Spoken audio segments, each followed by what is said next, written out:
And the opposition people are good at paying people to act before cameras in the name of punishing people, but when you go on investigating the cases, you find these people are the ones now giving false information. Yet on social media and the TVs, the information given there shows as if something is too bad.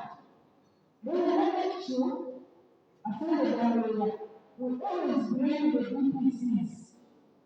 Yet the local guys that are always at the station where all these cases are reported sometimes take actions without the consent of the DPCs.